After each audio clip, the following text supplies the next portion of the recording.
It's summer, you know.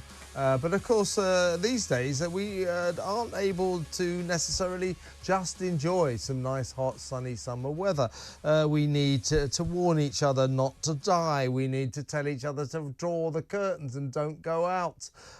We need to tell each other to take water wherever we go. And, you know, basically, we see a nice day as a serious threat to human life, and heaven forbid any fires might start in fields. That happens all over the world where the weather gets hot, including Britain. Then it's Britain's on fire, global boiling. The Met Office recently told us that May was the hottest month on record ever since records began, and we're all going, hang on a second, are you talking about the May where I just spent the entire month with my central heating on? Oh my God, you are. So why this catastrophizing every single time we get bad weather or hot weather? Why can't we just enjoy a summer's day? Let's talk to political and social commentator, my Tuesday pal, my pal generally, James Melville. Hello, James.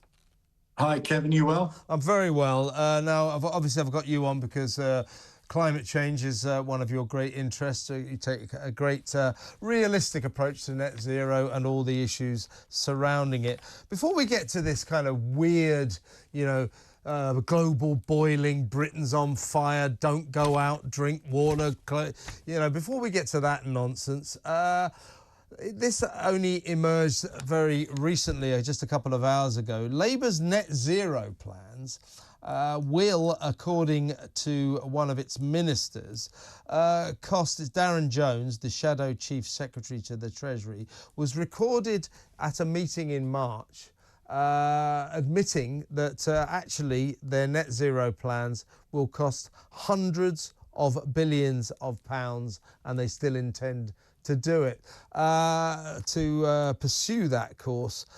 Well, hundreds of billions of pounds to pursue a kind of vague concept we're not even sure what it is. I mean, what madness is this?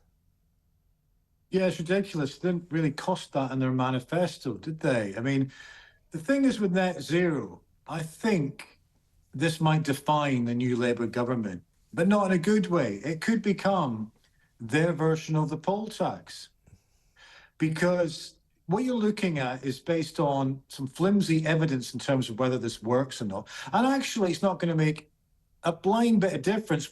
If you have a debate about emissions, then let's have a debate about what's going on in China, because in terms of emissions, in terms of recent data, they are pumping out more than the rest of the developed world put together.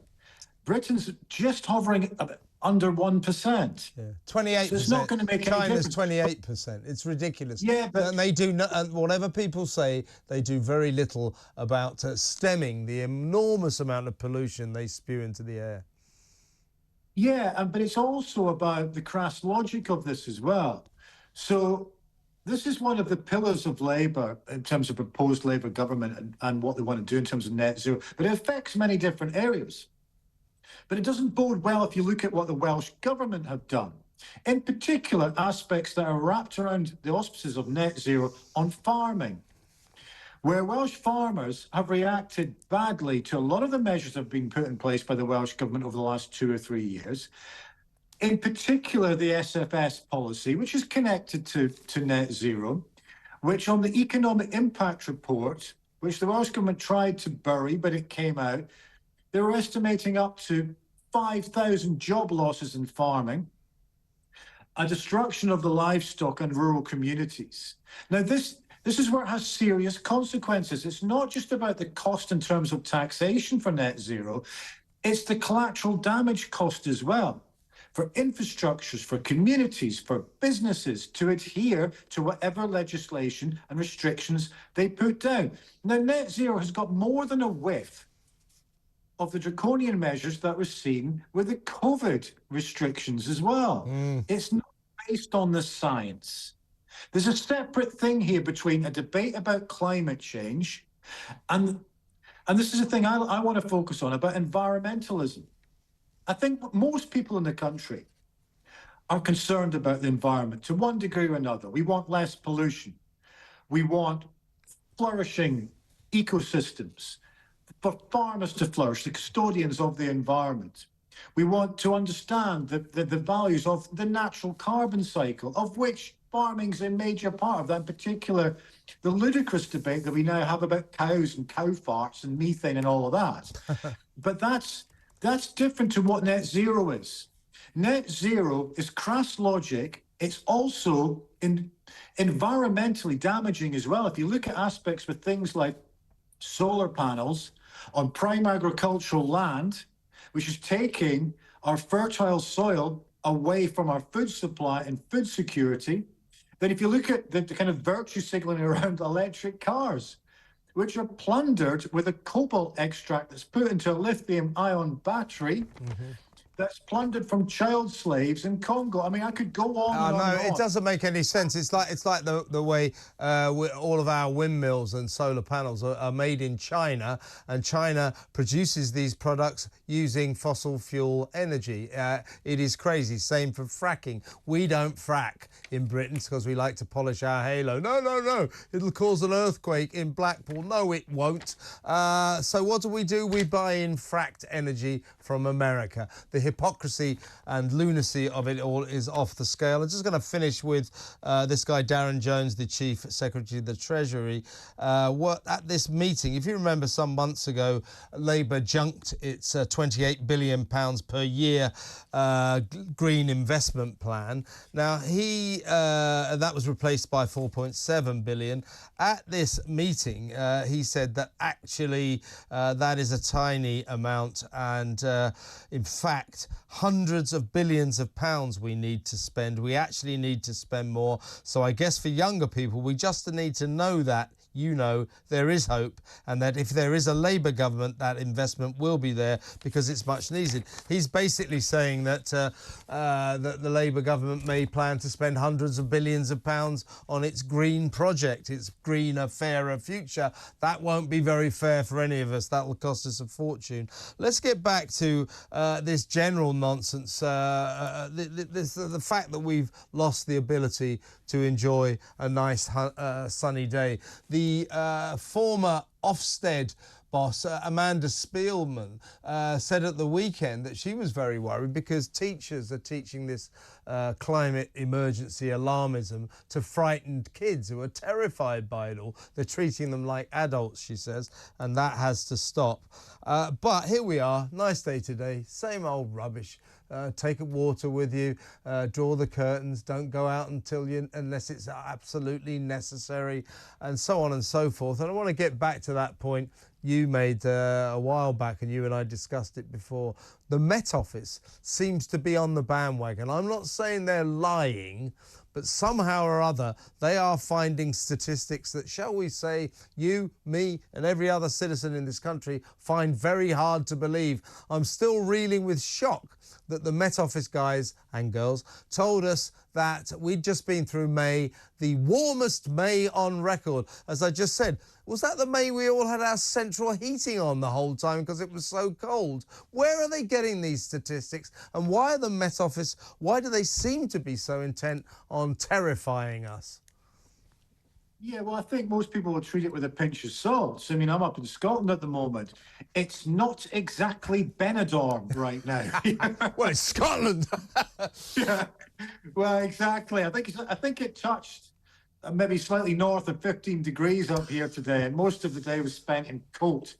So it's nonsense. But there's also a serious point about this, whereby if you look at a lot of our media articles, they're using a terminology that's laughable. It's things like meltdown and, African plume of a blast of hot weather. And then they caveat it by saying 25 degrees. That's just mild summer. And the reason people want to leave the UK in the summer for one main reason, to have 2 weeks, understandably, sitting on a pleasant beach in Spain where it's slightly north of 30. And most people, because we're not idiots, even though the government, through the UK Health and Security Agency, some of the stuff they put out is just ridiculous, where they're telling us when it's warm in the midday sun that possibly we should have some water and sit in the shade. So we get the situation. Oh, yes, it's extraordinary, isn't it? I never knew Can that. I just write that down? Hang on a second. When it's very hot, drink some water and maybe don't spend the entire time in the sun. Well, that is useful information. I'm glad they're not treating us like children. I know. Well, also what's been forgotten about this is the health benefits of being out in the sun, considering it's been raining for 9 months and it's still raining a lot now. Yeah. So it'd be quite advantageous from a health point of view for people to top up their vitamin D. Yeah. That seems to have been forgotten in all of this stuff as well. So I think, there's always been a bit of fear point with the newspapers about weather in this country because we're all obsessed with weather. So hot day, heat wave, Yeah. and then you get bad weather in winter, and suddenly it's like, snowstorms and the rest of it. But there is a serious point of this, going back to the aspect of the kids. Where the kids at school are getting treated like adults, and the adults are getting treated like children. That's a really good point. That's a really good point. Here, I've got to go in just a second, James. Great talking to you as always. But when did the weather maps on the telly and in magazines and in newspapers? I don't remember. It used to be, just have a little kind of little pictures of sun, didn't they, where there was nice weather around Britain. Now, if it's, say, 75 degrees old money or whatever that is, 25 degrees in new money, it's like there's like red, and then it goes to crimson, and then when the temperatures sort of soar to about 78, it's just black. It's a furnace like black. When did the weather maps become quite so ridiculously alarmist? If I was Prime Minister, and God help the country if I was, if I was Prime Minister, one of the first things I would do would be to make it mandatory that weather maps have to go back to the 1970s and 80s, whereby the weather persons have to actually put on the map the sunshine and actually the rain symbols. And if they fall off, they fall off. We have got to this thing when it's almost like scorched earth catastrophizing with our weather maps. Yeah. Whereby I remember last summer there was quite a long heat wave, and some of the maps were just laughable. The further south you went, it ended up. Yeah. I mean, you got to France, you got to Spain, there was just nothing there. Yeah, well, I think what they'd like to do is actually set fire to the maps at that point. But I remember when they used to, the old days when they, as you say, they just used to stick a little, it's going to be very sunny in Gateshead, and just stick a sunshine on there. And then they used to, and do you remember that famous weather forecaster?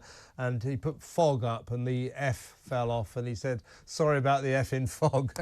Anyway, on that bombshell, great talking to you, James, and we'll talk next Tuesday. James Melville there, political and social commentator, expert on climate issues, and a sensible guy. I mean, we all want a clean planet and a nice environment, don't want too much pollution, but this is just getting stupid. It's just stupid. It's a nice day, enjoy it, but don't go out in the sunshine and turn the curtains. Leave us alone. Leave us alone. Next